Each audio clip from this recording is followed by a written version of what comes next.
Hey guys, what is up? My name is Dom and welcome to my first video here on this channel. You're going to be hearing a lot of me soon over the next coming weeks, but don't worry, Chaotic isn't going anywhere. I'm just going to be stepping in, just bringing you guys more content. Anyway, so in today's video, I'm going to be breaking down the organizations in GTA Online and going through each business to help you choose the best and most profitable. So then, there are three types of organizations in GTA Online, those being VIP, CEO, and a Biker's MC, all of which I'm sure you're aware of.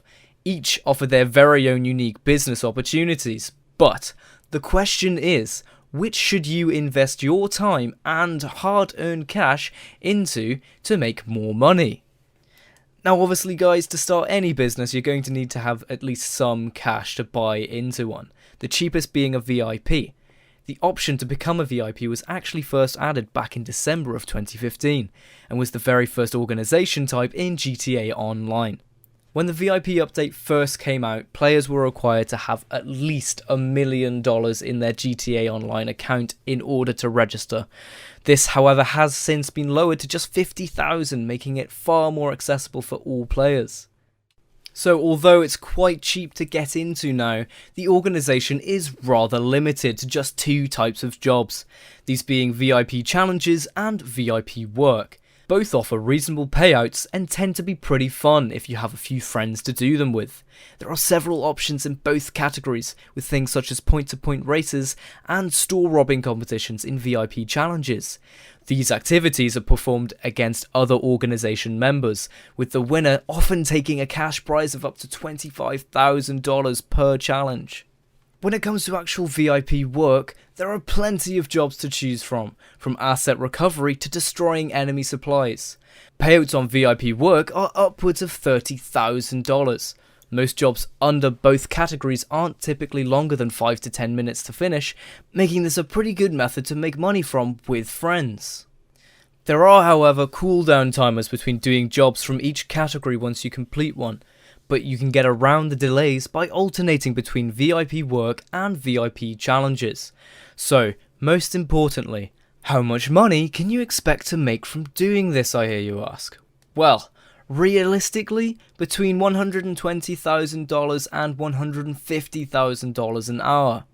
It's definitely not the fastest way to make money in GTA Online, with some adversary modes paying out a little more when covered by a double money and RP bonus, but the VIP organisation is the cheapest to start up with, zero setup, and it has no running costs. An upgrade to the VIP organisation is the CEO. This organisation was implemented into GTA Online in the summer of 2016 with the Finance and Felony update. And to become a CEO, you simply need to own an office. Prices start from $1 million and can cost upwards to $12 million with all the upgrades. This, however, isn't necessarily needed. A $1 million office will provide you with all access to the same business ventures. Now initially, when the CEO feature was added into GTA Online, the only option you had to profit from this business type was stealing and selling cargo. In order to do this, you need to purchase a warehouse. For those with less money to spend, there are three warehouse sizes available. There's small, medium, and the large, with smaller warehouses starting from $250,000 each, but only having space for 16 crates, and the larger ones costing upwards of $3.5 million, with storage for 111 crates. In reality, you may as well purchase the cheapest, largest warehouse if you have the money to do so, as there's no difference other than location. And as for the business itself, even though you're stealing crates from other businesses most of the time, there's still a sourcing fee depending on how many crates you're looking to steal. To maximize your profits and efficiency, you'll need some help from a few friends, but sourcing 3 crates will save you vast amounts of time in the long run. The sourcing fee of 3 crates is $18,000, which may make it far more expensive overall to source crates, but time is the most important factor here.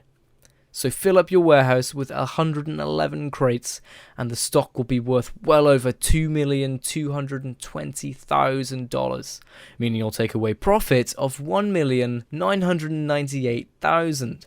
And this excludes the rare items that you also have the chance of stealing. These are each worth upwards of a few $100,000 each. Now, almost 2 mil profit may sound nice, but honestly, this business method is a real grind, and it isn't as easy as it sounds. It'll take several hours of non-stop grinding with a group of friends who, by the way, don't get much from helping you out.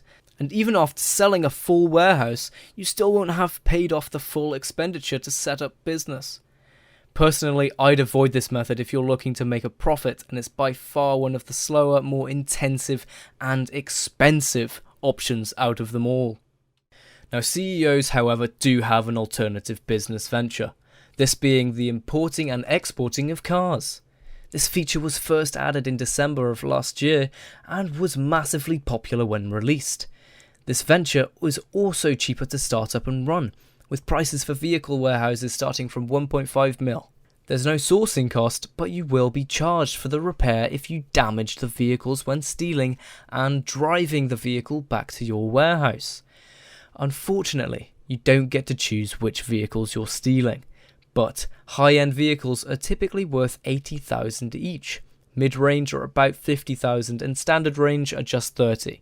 But when you come to sell the vehicles you've stolen, sell a few at a time with some friends and you'll receive a bonus. So for example, if you were to sell 4 top-range vehicles, you'd receive a payout well over $400,000, which isn't too bad, seeing that it can take as little as 30 minutes to steal this number of vehicles and sell them.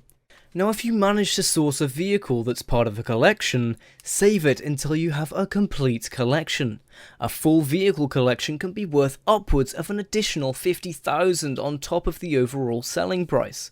Now, there's lots of other details regarding importing and exporting vehicles, but the most important part being it's easily one of the better and faster ways of making money in GTA Online. With just a few sales, not only will you pay off the cost of the vehicle warehouse, but you'll also have made the cost of your CEO office with plenty of cash left over in just 4 to 5 hours. Now, moving away from the CEO and VIPs, there's the bikers. Unfortunately, the update was rather disappointing.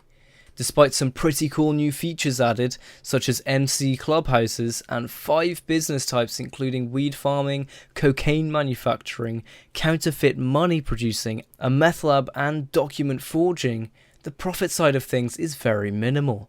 Without going into too much detail, if you were to go down this route, then cocaine manufacturing is by far your best option.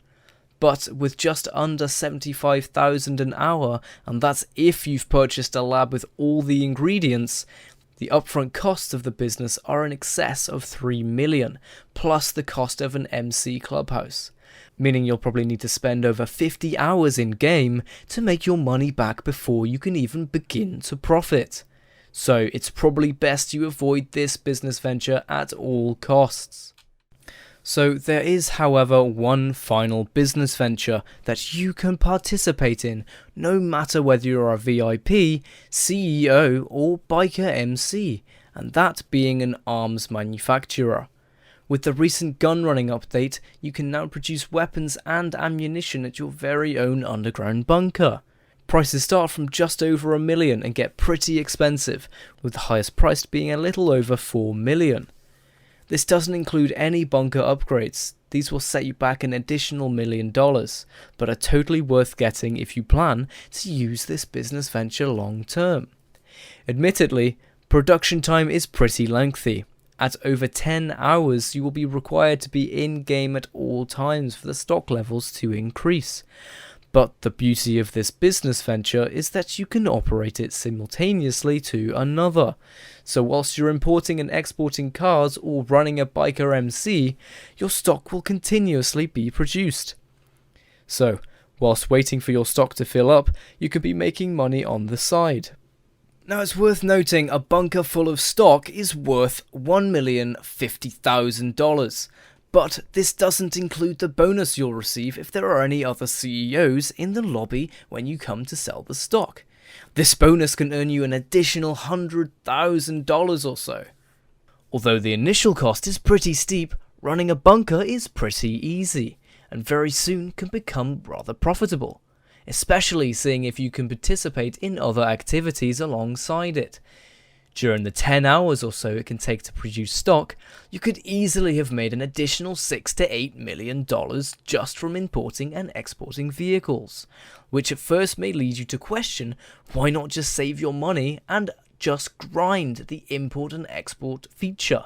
But you have to remember the gun running stuff is fairly autonomous, allowing you to make that little bit of extra cash on top of the other ventures. So then guys, after looking at all of the data and the facts, which business venture is the best and most profitable? I'm going to have to say it's the CEO, with the import and export feature and the option to run a gun running bunker alongside it. Yes, the setup costs may start from around 3.5 mil, but you'll soon have made that back within just a few hours of game time. So, there we have it then guys, that's it for this video. Let me know what businesses you're running in GTA Online right now by leaving a comment. And what do you guys think of my first video? Do you guys want to hear more of me? Also, don't forget to drop a like as it helps me out greatly and is appreciated. And make sure you subscribe to stay up to date with all the latest and the greatest Grand Theft Auto 5 content. So as always guys, thank you so much for watching and I'll see you guys next time.